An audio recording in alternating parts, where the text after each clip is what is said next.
Next, we need to create a table within our database so that we've got something that we can actually input data into. We do that by using the create table statement. And once again, with the create table statement, we can use the if not exists parameter, which will first check if the table does in fact exist. And we are going to create two tables within our database, which we are going to be using in some other statements later on. So we're going to call this one cars. Then we have an opening parentheses bracket, which is then where we enter the names of the columns that we would like to have in our table. So first we're going to create an ID column, which is almost like the column that numbers the different entries into the table. We start off with the name that we would like to specify our column, then the data type that we are going to be entering into that column. Now this is going to be an integer. We'll say that it must be not null, which means that it has to accept a value when we are inserting data into this row. We would like it to be the primary key, which we'll get into more depth later on in the tutorial. But a primary key is basically saying that this is the column that we would like to use in our table to index the different entries, so that it's almost like a reference. So we'll say it not null primary key. Now with this specific one, we are going to add the auto increment statement,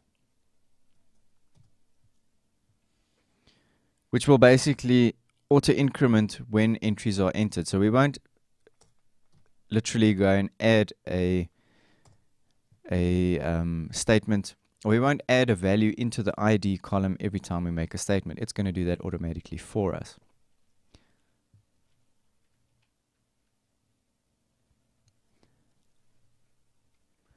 Then next we would like to have the name of the car. So we'll say make of the car.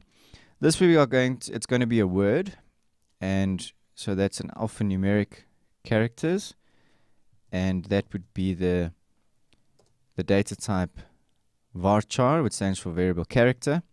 Opening parentheses to specify how many characters we can actually enter. 250 I think will be more than enough, so we can actually shorten that to 50. We also want this to be not null, so it has to accept a value. And then we will terminate our create table statement with a closing parentheses and a semicolon. Control-Shift-Enter to execute. And it says that it has been executed without any problems. Then I'm just going to edit this one instead of doing the whole thing over again.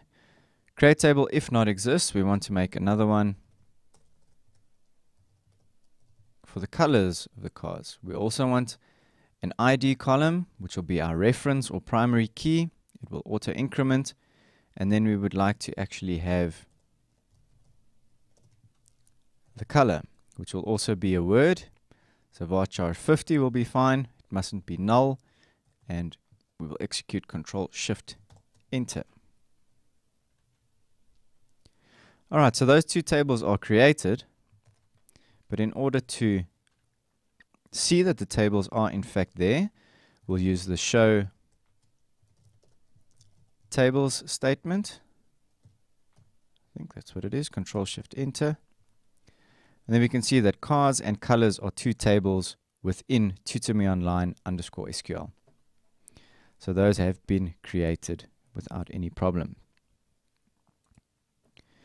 Then what we can have a look at is we would like to, let's say you want to see what the specific details are of a table. For that we can use the describe statement. So we can say describe cars. Let's just keep it case sensitive. Describe cars, Control-Shift-Enter. And this will actually give us a rundown of exactly